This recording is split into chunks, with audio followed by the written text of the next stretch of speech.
Unofficially declared terrorist state Pakistan की फिर से हमें वही हालत देखने को मिल रही है जो न जाने पिछले कितने दशकों से देखने को मिल रही है। पाकिस्तान फिर से हाथ फैलाकर आईएमएफ के सामने खड़ा है और पैसों की यहां पर डिमांड कर रहा है। और इस बार फिर से पाकिस्तान की जो डिमांड है वो फिर से पूरी हो चुकी है, ताकि बेसिकली डेवलपमेंट पर खर्च किए जाने वाले पैसे के बहाने टेररिज्म ग्रुप्स को वो फिर से फाइनेंस कर सकें। ये बात दुनिया के मेजॉरिटी ऑफ द स्टेट्स को समझ में आती है, लेकिन बहुत सारे इंटरनेशनल ऑर्गेनाइजेशंस को ये बात समझ में नहीं आती, या फिर जानते हुए भी वो इस सिचुएशन को इग्नोर करने की कोशिश करते हैं, क्योंकि इंटरनेशनल रिलेशन की खुद की गाइडलाइंस और खुद के प्रोटोकॉल्स होते हैं। तो हाल ही में फिर से एक और यहां पर हमें खबर देखने को मिल रही है कि पाकिस्तान के जो प्राइम मिनिस्टर हैं शहबाज शरीफ, इन्होंने आईएमएफ को और आईएमएफ की जो हेड है क्रिस्टालिना को यहां पर एक और बार फिर से थैंक यू बोला है, क्योंकि 37 मंथ लोन प्रोग्राम जो है पाकिस्तान के लिए यहां पर पास कर दिया गया है, जिसमें पाकिस्तान को फिर से $7 बिलियन का यहां पर लोन दिया जाएगा। और कुल मिलाकर हम लोग ये देखें तो इस तरीके का ये 25th प्रोग्राम फ्रेमवर्क हमें यहां पर देखने को मिलता है। तो न्यूज बेसिकली ये है कि जो $7 बिलियन का जो यहां पर एक्सटेंडेड फंड फैसिलिटी है, दैट इज EFF, वो पाकिस्तान के लिए फिर से यहां पर अप्रूव किया जा चुका है इस्लामाबाद में। बेसिकली ये जो अग्रीमेंट है इस्लामाबाद के नाम पर, ये अग्रीमेंट जो है स्टाफ लेवल तक पहुंच चुका है और ये अप्रूव ऑलमोस्ट किया जा चुका है। अब देखिए यहां पर यह समझने की जरूरत है कि पाकिस्तान को आईएमएफ के बेल आउट की जरूरत यहां पर क्यों पड़ रही है। ऐसी क्या इकोनॉमिक सिचुएशन आ चुकी है पाकिस्तान में कि वो ठीक होने का नाम ही नहीं ले रही है।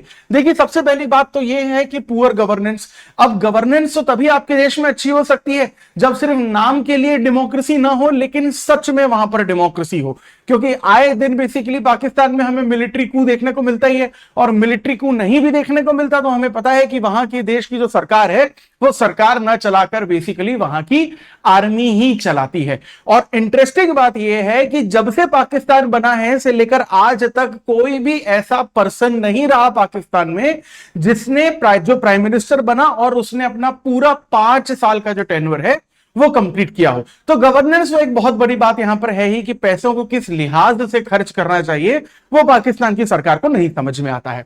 दूसरी बड़ी प्रॉब्लम यह है कि फिस्कल मैनेजमेंट इनका जीरो है। सीधी सी बात है कि इकोनॉमी तो इन्हें बिल्कुल नहीं आती, अदरवाइज इतनी बुरी हालत इस देश की होती नहीं।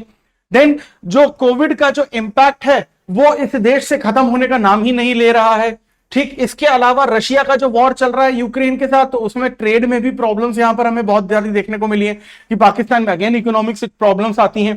प्लस पाकिस्तान में हाल ही में बेसिकली अगस्त में हमें यहां पर बहुत ज्यादा एक बड़ी फ्लड देखने को मिली थी, जिसकी वजह से एक बहुत जान माल का नुकसान तो हुआ ही है। और पाकिस्तान का इन्फ्लेशन अगर आप देखें तो वो 38% तक यहां पर पहुंच चुका है। लोगों के पास लिटरली पैसे नहीं है अपनी बेसिक नीड्स को भी यहां पर फुलफिल करने की। अब ये जो बेसिकली $7 बिलियन हैं, ये यहां पर खर्च कहां पर किए जाएंगे, क्या होगा इसका, वो थोड़ा सा हम लोग समझने की कोशिश करते हैं। जो EFF है वो बेसिकली एक फाइनेंशियल असिस्टेंस पैकेज है जो आईएमएफ के द्वारा उन कंट्रीज को ऑफर किया जाता है जो सीवियर इकोनॉमिक क्राइसिस से जूझ रही हैं। बैलेंस ऑफ पेमेंट जो है उनका पूरी तरीके से डेफिसिट में जा चुका है, नेगेटिव में जा चुका है। पाकिस्तान के साथ प्रॉब्लम यह है कि वो लोन पर लोन लिए जाते हैं, EFF का इस्तेमाल करते जाते हैं, और जहां पर उन्हें अपनी इकोनॉमिक सिचुएशन सुधारनी चाहिए वो एक तरीके के डेट ट्रैप में फंसते जाते हैं। That is basically a very very big problem here. अब थ्योरी के हिसाब से देखें तो कोई भी कंट्री जब बेसिकली यहां पर बोरो करती है तो मीडियम टर्म स्ट्रक्चर जो है अपने देश के फाइनेंसेस का वो ठीक करने की कोशिश करती है, लेकिन वो यहां पर पाकिस्तान में इकोनॉमिक रिफॉर्म्स हमें बिल्कुल भी यहां पर होते हुए नहीं दिख रहे हैं। अब ये आईएमएफ क्या बला है उसको हम लोग थोड़ा सा समझने की कोशिश करते हैं, क्योंकि आईएमएफ बैलेंस ऑफ पेमेंट में बेसिकली हर देश की मदद करती है। 90s के डेकेड में इंडिया की भी मदद की थी जब हम लोगों ने 1991 में पीवी नरसिम्हा राव की प्राइम मिनिस्टरशिप के वक्त और जब मनमोहन सिंह हमारे फाइनेंस मिनिस्टर हुआ करते थे, उस वक्त हम लोग आईएमएफ के बेल आउट पैकेज से बेसिकली लिबरलाइजेशन, प्राइवेटाइजेशन और ग्लोबलाइजेशन का जो बेसिकली कंसेप्ट है वो इकोनॉमिक रिफॉर्म है, हम लोगों ने इंप्लीमेंट किया था। उसका रिजल्ट भारत में पॉजिटिव देखने को मिला कि आज हम लोग टॉप 5 लार्जेस्ट इकोनॉमी में खुद का नाम देखते हैं। वो इसीलिए क्योंकि इकोनॉमी का ज्ञान भी है हमारे देश को और गवर्नेंस भी हम लोग अच्छी खासी चला ही लेते हैं। लेकिन ये जो बेसिकली आईएमएफ है आपका, ये 1944 में स्टैब्लिश हुआ था ब्रेटन वुड्स कॉन्फ्रेंस के दौरान। इसमें मेन इंटेंशन ये था कि वो कंट्रीज जो बेसिकली बहुत ज्यादा पिछड़ी है इकोनॉमी के नाम पर, बैलेंस ऑफ पेमेंट की दिक्कतें हैं, उसको प्रॉब्लम को सॉल्व करना है। इंटरनेशनल मॉनेटरी कोऑपरेशन जो है यहां पर बढ़ाना है, फाइनेंशियल स्टेबिलिटी यहां पर ठीक करनी है, इकोनॉमिक ग्रोथ को यहां पर बहुत ज्यादा सस्टेनेबल बनाना है ताकि लंबे वक्त तक अच्छे से चलती रहे।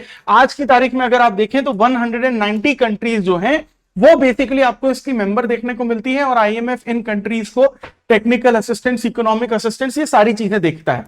अब अगर हम लोग ऑब्जेक्टिव्स की बात करें कि आईएमएफ का यहां पर ऑब्जेक्टिव क्या है, तो एक तो ग्लोबल मॉनेटरी कोऑपरेशन जो है उसको अच्छा करता है, यानी कि जो इकोनॉमी है वो सुधरनी चाहिए, फाइनेंशियल स्टेबिलिटी यहां पर सिक्योर करने की कोशिश की जाती है। इंटरनेशनल रिलेशन की वजह से यहां पर इंटरनेशनल ट्रेड जो है वो कंटिन्यूसली चलते रहने चाहिए, यानी कि देशों के बीच अगर मिलिट्री को लेकर, लैंड टेरिटरी को लेकर किसी भी तरीके के कंफ्लिक्ट हैं तो उसका असर व्यापार पर नहीं पड़ना चाहिए, इंटरनेशनल ट्रेड पर नहीं पड़ना चाहिए। इसका आईएमएफ खास ख्याल रखने की कोशिश करता है, क्योंकि इकोनॉमी अगर अच्छी होगी तो 90% से ज्यादा प्रॉब्लम्स आपकी ऑटोमेटिकली यहां पर सॉल्व हो जाती है। सस्टेनेबल इकोनॉमिक ग्रोथ यहां पर प्रोवाइड कर सके आईएमएफ, एम्प्लॉयमेंट यहां पर ज्यादा से ज्यादा हो सके, इकोनॉमी अच्छी होगी तो सीधी सी बात है कि गरीबी भी यहां पर कम होगी, और मैक्रो इकोनॉमी की जो ग्रोथ है यहां पर हो सके। आईएमएफ इन चीजों का ख्याल रखता है। अब आप 2 मिनट के लिए अगर आईएमएफ का जो इंटरनल स्ट्रक्चर है उसको यहां पर अगर समझने की कोशिश करते हैं, तो जो G7, G20 या G24 जैसे नेशंस हैं, ऑर्गेनाइजेशन है, ग्रुप हैं, वो बेसिकली बोर्ड ऑफ गवर्नर्स को भी यहां पर एडवाइस करते हैं। एग्जीक्यूटिव बोर्ड जो है आईएमएफ का उसको भी एडवाइस करते हैं, और जो मैनेजिंग डायरेक्टर्स हैं यहां पर उनको भी एडवाइस करते हैं। अब एग्जीक्यूटिव बोर्ड में जो बेसिकली मेंबर्स होते हैं वो 190 जो मेंबर कंट्रीज हैं आईएमएफ की, उसी में से बेसिकली यहां पर इलेक्ट होकर जाते हैं। यहां तक कि जो आईएमएफसी है, आईएमएफएससी जो है वो गाइडलाइन प्रोवाइड करता है आईएमएफ के एग्जीक्यूटिव बोर्ड को, और इन नेशंस के साथ साथ आईएमएफएससी जो है वो बेसिकली बोर्ड ऑफ गवर्नर्स को भी यहां पर पूरी तरीके से एक एडवाइस देता है, और इनका रिप्रेजेंटेशन आपको हर एक बॉडी में देखने को मिलता है। फाइनली जो मैनेजिंग डायरेक्टर हैं आईएमएफ के, वो बेसिकली आईएमएफ के जो स्टाफ है उनका अपॉइंटमेंट करते हैं, उनका डिसमिसल करते हैं, उनको पूरी तरीके से मैनेज करते हैं, और यहां पर जो स्टाफ है वो भी रिपोर्ट तैयार करते हैं, इंडेक्स तैयार करते हैं, इंफॉर्म करते हैं इकोनॉमिक सिचुएशन के बारे में, और जितना हो सके ग्रास रूट लेवल की सिचुएशंस को लेकर एडवाइस करने की यहां पर कोशिश करते हैं। इस तरीके से ये यहां पर आपको एक वेब की तरह इनका स्ट्रक्चर देखने को मिलता है। अब अगर हम लोग आईएमएफ के फंक्शन की बात करते हैं तो सबसे पहली चीज ये होती है सर्विलेंस का, कि दुनिया के किस देश की इकोनॉमी किस तरीके से आगे बढ़ रही है, कहां पर इंटरनेशनल ट्रेड को बढ़ाने की जरूरत है, कहां पर प्रमोट करने की जरूरत है, आईएमएफ बेसिकली इसको देखता है। फाइनेंशियल असिस्टेंस आईएमएफ प्रोवाइड करता है, जैसा कि हम लोग देख ही चुके हैं, बैलेंस ऑफ पेमेंट की प्रॉब्लम को सॉल्व करने के लिए। वर्ल्ड बैंक और आईएमएफ में थोड़ा सा ये फर्क समझने की कोशिश करिएगा कि वर्ल्ड बैंक जब आपकी सहायता करता है, फाइनेंशियल असिस्टेंस देता है, तो ज्यादातर ऐसा होता है कि इंफ्रास्ट्रक्चर डेवलपमेंट के लिए वो आपको पैसे देता है, लेकिन आईएमएफ का जो मेजोरिटी शेयर रहता है, जो पार्टिसिपेशन रहता है, वो बैलेंस ऑफ पेमेंट यानी बीओपी की प्रॉब्लम को सॉल्व करने के लिए देखने को मिलता है। अब अगर आपको बैलेंस ऑफ पेमेंट को डिटेल में समझना है तो उसके लिए आपको एक सिंपल सी चीज करनी है कि आपके स्क्रीन पर राइट हैंड साइड कॉर्नर में यहां पर आई बटन होगा, उसे प्लीज आप क्लिक करिए, और फिर बेसिकली आप बैलेंस ऑफ पेमेंट का मतलब क्या होता है डिटेल में आप समझ जाएंगे। चहल एकेडमी का एक और वीडियो आपके सामने यहां पर अवेलेबल होगा। अब इसके अलावा टेक्निकल असिस्टेंस और जो ट्रेनिंग है वो भी देता है यहां पर आईएमएफ अलग अलग कंट्रीज को, कि किस तरीके से आप अपना जो इकोनॉमी है उसको बूस्टअप कर सकते हैं, किसी भी तरीके का इकोनॉमिक क्राइसिस आता है उससे किस तरीके से बचना है, उसके बारे में आईएमएफ यहां पर सजेस्ट करता है, गाइडलाइंस प्रोवाइड करता है। जैसे इंडिया के साथ 1990s के आसपास यहां पर किया गया था। रिसर्च और डेटा जो है आईएमएफ पूरी तरीके से कलेक्ट करता है, दुनिया के किस देश में इकोनॉमी की किस तरीके की सिचुएशन है उसके बारे में। अब ये जो आपका ब्रेटन वुड्स कॉन्फ्रेंस है 1944 वाला, जिसके थ्रू यहां पर आईएमएफ को स्टैब्लिश किया गया था, उस कॉन्फ्रेंस के बारे में भी 2 मिनट यहां पर समझ लेते हैं कि एग्जैक्टली इसकी सिचुएशन क्या है। देखिए, ये जो ऑफिशियली जिसको हम लोग, ये ब्रेटन वुड्स कॉन्फ्रेंस है, ऑफिशियली हम लोग इसे United nation monetary and financial conference के नाम से जानते हैं, जो जुलाई 1 1944 को हुई थी। कुल मिलाकर आपको 730 पार्टिसिपेंट जो हैं इसमें आपको देखने को मिलते हैं, और यहां पर 44 अलाइड नेशंस थे, उनके लीडर्स यहां पर आए थे, और उन्होंने ये बोला था कि भाई वर्ल्ड वॉर उस टाइम पे चल ही रहा था, तो बहुत सारी फाइनेंशियल प्रॉब्लम्स आ ही चुकी थी, यूनाइटेड किंगडम जैसा देश जो एक वक्त पर देशों को उधार देता था, वर्ल्ड वॉर के वक्त उसकी हालत ऐसी हो गई थी कि वो बेसिकली उधार ले रहा था और बैलेंस ऑफ पेमेंट यूके का भी बहुत खराब हो चुका था। उससे पहले अमेरिका का ग्रेट डिप्रेशन 1929 का हम लोग देख ही चुके थे। तो इन अलाइड नेशंस के लीडर ने यह डिसाइड किया कि एक नए फाइनेंशियल फ्रेमवर्क की यहां पर हमें जरूरत है, जिससे कि इकोनॉमिक क्राइसिस जो दुनिया में चल रही है उसको किस तरीके से सॉल्व किया जाए। ये बेसिकली ब्रेटन वुड कॉन्फ्रेंस में इस तरीके की चीजों को यहां पर बताया गया था। अगर आप मेजर ऑब्जेक्टिव्स की बात करते हैं तो आईएमएफ जो है ग्लोबल मॉनेटरी जो कोऑपरेशन है, यानी हर देश एक दूसरे की सहायता करे यहां पर अपने फाइनेंसेस को सुधारने में, उसकी बात करता है। यहां तक कि इंटरनेशनल ट्रेड और इकोनॉमिक ग्रोथ को बढ़ाने की बात करता है, और ऐसी इकोनॉमिक पॉलिसीज जो दुनिया में चल रही हैं जिससे पैसे का और फाइनेंसेस का और मॉनेटरी पॉलिसी का नुकसान होता है, उसके अगेंस्ट खड़ा होता है और अलग अलग देशों की जो इकोनॉमिक पॉलिसी जिन्हें सुधारा जा सकता है उसमें पूरी तरीके से मदद भी करता है। अब इसी से रिलेटेड यहां पर एक पीवाईक्यू आपको आपके सामने देखने को मिलता है, that which of the following statements about the international monetary fund IMF is और आर करेक्ट। आईएमएफ के यहां पर आपको कुछ बेसिकली देखने को मिले हैं, क्या है यहां पर बेसिकली ऑप्शन सही वो आपको बताना है। पहला स्टेटमेंट है कि आईएमएफ जो है 1944 में स्टैब्लिश हुआ था और ये इंटरनेशनल मॉनेटरी कोऑपरेशन को प्रमोट करता है।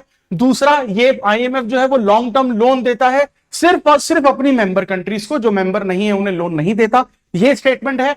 और तीसरा ये है कि आईएमएफ जो है ग्लोबल इकोनॉमिक ट्रेंड्स को मॉनिटर करता है और पॉलिसी एडवाइस करता है अपनी मेंबर कंट्रीज को कि किस तरीके से आप अपनी इकोनॉमी को सुधार सकते हैं। ऑप्शन आपके सामने यहां पर है, जो सही ऑप्शन आपको लगता है उसका जवाब प्लीज आप कमेंट सेक्शन में दीजिए और ये देखिए कि आपकी नॉलेज कितनी एनहांस हो रही है।